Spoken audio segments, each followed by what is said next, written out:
Bonjour à toutes et à tous et bienvenue à notre nouvel épisode Cool Kicks. Il s'agit du numéro 6. Alors ça fait un moment qu'on ne s'est pas vu, ça fait bientôt 8 mois.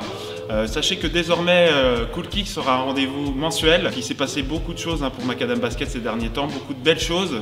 Donc maintenant on va retrouver un rythme un peu plus normal et on va essayer de vous faire plaisir. Let's go. Alors j'ai beaucoup de choses à vous présenter aujourd'hui à l'occasion d'un événement qui s'est passé le week-end dernier aux États-Unis. Vous le savez tous, le All-Star Game NBA qui s'est passé à Toronto au Canada, dans l'Ontario, pour la première fois en dehors des États-Unis. À cette occasion, Nike Basketball a sorti beaucoup de modèles signatures de joueurs stars de la marque au swoosh, notamment la LeBron 13 All-Star, la Kobe 11 All-Star, la KD 8 All-Star, la Hyper Live de Paul George et bien sûr notre petit chouchou, notre coup de cœur, la Air Jordan 30.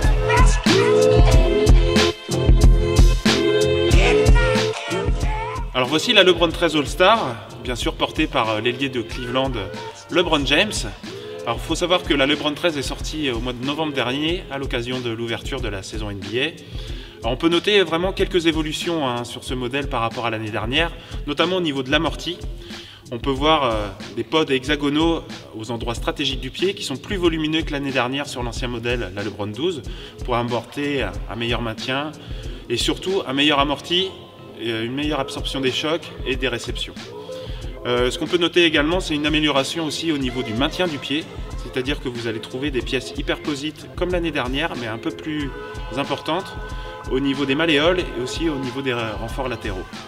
Donc la LeBron 13 est vraiment adaptée pour des joueurs très puissants, c'est-à-dire des postes 3, mais surtout 4 et 5.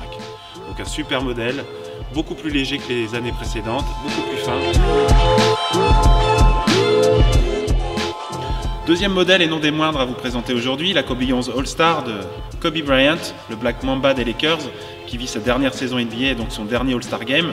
On peut dire que ce modèle est un peu une pièce historique, une relique même, puisque c'est la dernière fois qu'on verra le Black Mamba, qu'on a vu le Black Mamba dans un All-Star Game, avec 20 apparitions, un record absolu. Donc en ce qui concerne le modèle et ses caractéristiques techniques, on peut noter que l'empeigne est composée de Flyknit. Donc qu'est-ce que le Flyknit ? Je vous l'ai expliqué dans de précédents Cool Kicks. C'est un tissu maillé très léger et très résistant qui permet une meilleure respirabilité, une plus grande légèreté sur la chaussure. Parlons maintenant de l'amorti. Vous avez un amorti Lunarlon à l'avant du pied, c'est-à-dire une mousse absorbante de choc, pour simplifier les choses, et une unité zoomer au talon, donc un amorti total sur toute la semelle. Donc c'est un modèle low cut comme d'habitude. C'est vrai que Kobe Bryant a été vraiment précurseur et pionnier dans ce domaine. Donc adapté pour des postes 1, 2 et 3. Pourquoi pas des intérieurs? Maintenant on voit aussi des intérieurs jouer en basse, même si ce n'est pas la norme. Donc un super modèle et une relique. Fier au Black Mamba. Je tiens à vous faire découvrir maintenant la KD 8 All-Star, bien sûr portée par l'ailier du Oklahoma City Thunder Kevin Durant, deuxième ou troisième meilleur marqueur NBA ces derniers temps. Donc la KD 8 que je ne vous ai pas encore présenté non plus dans de précédents Cool Kicks, c'est vraiment un super condensé de technologie, notamment au niveau de l'amorti, parce qu'au lieu d'avoir une unité zoomer à l'avant et une à l'arrière, vous avez un amorti zoomer sur la totalité de la semelle. C'est la première fois qu'on voit ça dans une chaussure de basketball, à part les Air Max 360, mais là c'est un zoom. Le zoom est plus dynamique que l'Air Max, vraiment adapté pour les joueurs versatiles, assez complet, poste 1, 2 et 3. Vraiment un super modèle. Deuxième chose que je voulais vous dire, c'est que ce coloris fait référence au côté un peu international de la ville de Toronto, à tous les drapeaux que la ville arbore dans le centre-ville de la mégalopole. Donc vous retrouvez un coloris très flashy, super sympa. Autre modèle que je tenais à vous présenter aujourd'hui, voici donc la Hyper Live 2016 de Paul George, l'ailier des Indiana Pacers. Alors Paul George a pour la première fois son modèle signature pour un événement comme le All-Star Game. Alors ce modèle est vraiment excellent dans le sens où au niveau rapport qualité-prix on peut difficilement faire mieux. C'est un modèle donc bas, tige basse, low cut, adapté pour les joueurs en position 1, 2 ou 3, meneur, deuxième arrière ou ailier. Alors au niveau de l'amorti, vous avez un amorti Phylon, c'est une mousse absorbante de choc sur toute la semelle pour une meilleure absorption des chocs. un gros support au niveau du talon avec une coque en PVC afin de bien maintenir le pied à l'intérieur de la chaussure. Une autre chose qu'on peut noter aussi sur ce modèle au niveau du design pour ce All-Star Game, c'est que ce modèle fait référence à la feuille d'érable du Canada et de Toronto.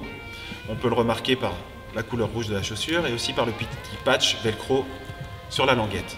Un modèle vraiment sympa, bon rapport qualité-prix à venir tester en magasin.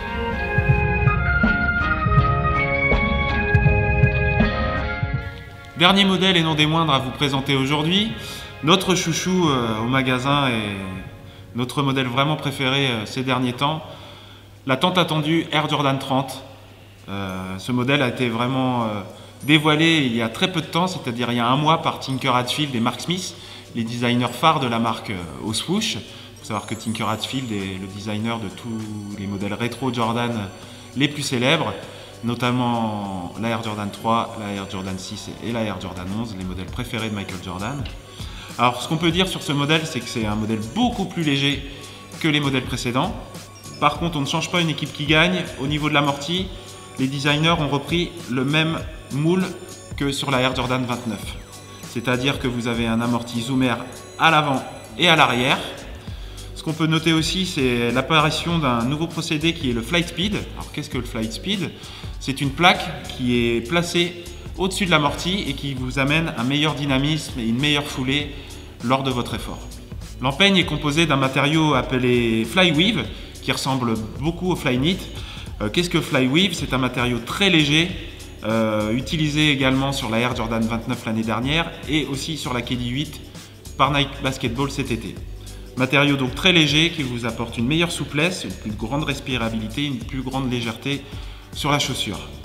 En ce qui concerne le design de la chaussure, on peut remarquer que le modèle est très épuré, avec l'apparition du monde qui veut signifier et montrer la globalité de la marque Jordan Brand aujourd'hui. On note aussi l'apparition du numéro 30 en chiffres romains derrière et qui représente également le filet d'un panier de basketball.